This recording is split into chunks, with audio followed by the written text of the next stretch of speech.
নমস্কার বন্ধুরা, তোমাদের জন্য নিয়ে এলাম আরও একটি নতুন ভিডিও। বন্ধুরা, আজকের ভিডিওতে আমরা জানবো নতুন একটি প্রকল্প বিষয়ে। প্রকল্পটির নাম হচ্ছে খেলাশ্রী প্রকল্প। পশ্চিমবঙ্গে শুরু হতে চলেছে নতুন একটি প্রকল্প, যে প্রকল্পটির নাম হচ্ছে, দেখতে পাচ্ছ এখানে, খেলাশ্রী প্রকল্প। ওকে, এখানে কি বলছে দেখো, ভালো খেললেই চাকরি দেবে সরকার, মমতা বন্দ্যোপাধ্যায় নিজে ঘোষণা করেছেন। ওকে, শুধু বায়োডেটার মাধ্যমেই চাকরি, কেমন কি তথ্য রয়েছে সমস্ত কিছু বিস্তারিত আলোচনা করব আজকের এই ভিডিওতে। সো তোমরা ভিডিওটি প্রথম থেকে শেষ পর্যন্ত অবশ্যই দেখতে থাকো। ওকে, আর হ্যাঁ, চ্যানেলে নতুন হয়ে থাকলে নিত্য নতুন আপডেট ও চাকরির খবরগুলি পেতে চ্যানেলটি এক্ষুনি সাবস্ক্রাইব করে নাও। তো চলো ভিডিওর দিকে এগোনো যাক। ভালো খেললেই চাকরি দেবে সরকার, এখানে বায়োডাটা জমা দিতে হবে। কোথায় বায়োডাটা জমা দিতে হবে সমস্ত কিছু আলোচনা করব, তোমরা ভিডিওটি স্টেপ বাই স্টেপ দেখতে থাকো। কন্যাশ্রী, যুবশ্রীর পর এবার বাংলায় চালু হলো খেলাশ্রী প্রকল্প। ওকে, প্রাক্তন ক্রীড়াবিদদের এই প্রকল্পে মাসে 1000 টাকা করে ভাতা দেওয়া হবে পশ্চিমবঙ্গ সরকারের তরফ থেকে। ওকে, সম্প্রতি ধনধান্য অডিটোরিয়ামে মুখ্যমন্ত্রী মমতা বন্দ্যোপাধ্যায় এই প্রকল্পের জন্য সূচনা করেন।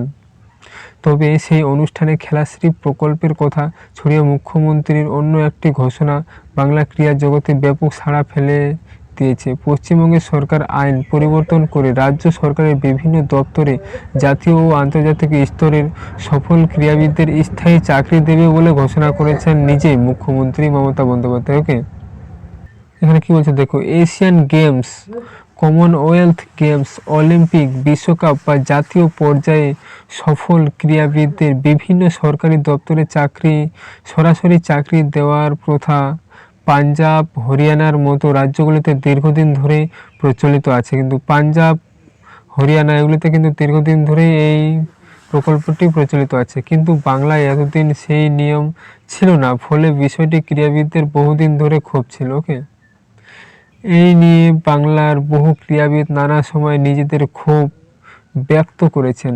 অনেক ক্রীড়াবিদ রাজ্য সরকারের থেকে পর্যাপ্ত সহযোগিতা না পেয়ে ভিন রাজ্যে চলে গিয়েছেন, এমন নজিরও আছে। মুখ্যমন্ত্রী এই ঘোষণার পর এবার সেই বাঞ্ছনা দূর হতে চলেছে বলে মনে করছে ওয়াকিবহাল মহল। ওকে, এখানে কি বলছে দেখো, ধনধান্য স্টেডিয়ামে দাঁড়িয়ে রাজ্যের বর্তমান ও প্রাক্তন ক্রীড়াবিদদের উপস্থিত মুখ্যমন্ত্রী জানান,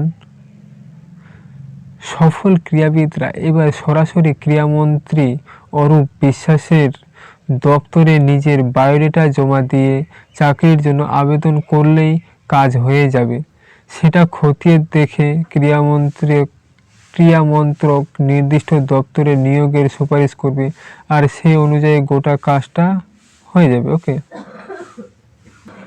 এই জন্য পশ্চিমবঙ্গের কিছু আইন পরিবর্তন দরকার, যার কাজ শুরু হয়েছে সম্প্রতি বিধানসভায়। এই নিয়ে নতুন আইন এনে বিষয়টি সেরে ফেলা হবে বলে জানান মুখ্যমন্ত্রী মমতা বন্দ্যোপাধ্যায়। উল্লেখ্য, এর আগে জঙ্গলমহল কাপ, সুন্দরবন কাপ, তারই উৎসবে অংশগ্রহণকারী সফল ক্রীড়াবিদদের সিভিক ভলেন্টিয়ারের চাকরি দিয়েছে পশ্চিমবঙ্গ সরকার। তবে জাতীয় ও আন্তর্জাতিক স্তরের সফল ক্রীড়াবিদদের পুলিশ সহ বিভিন্ন দপ্তরে যোগ্যতা অনুযায়ী স্থায়ী চাকরি দেওয়া হবে বলে প্রতিশ্রুতি দেওয়া হয়েছে। ওকে, মমতা বন্দ্যোপাধ্যায় জানিয়েছেন, তিনি ইতিমধ্যে মুখ্য সচিবকে এই আইন পরিবর্তন আনার কাজ শুরু করতে বলেছেন।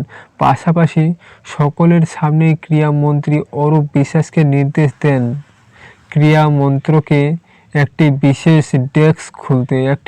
ডেস্ক খুলতে অনুরোধ করেছেন। ওকে, যাতে খেলাশ্রী প্রকল্পের পাশাপাশি যে জাতীয় ও আন্তর্জাতিক পর্যায়ের ক্রীড়াবিদরা চাকরির জন্য আবেদন জানাবেন তাদের হয়রানির মুখে পড়তে না হয়।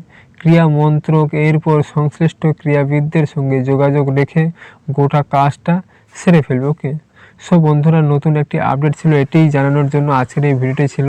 সো ভিডিওটি তোমাদের কেমন লেগেছে অবশ্যই কমেন্ট করে জানাবে। ওকে, সকলে ভালো থাকবে, সুস্থ থাকবে, ধন্যবাদ।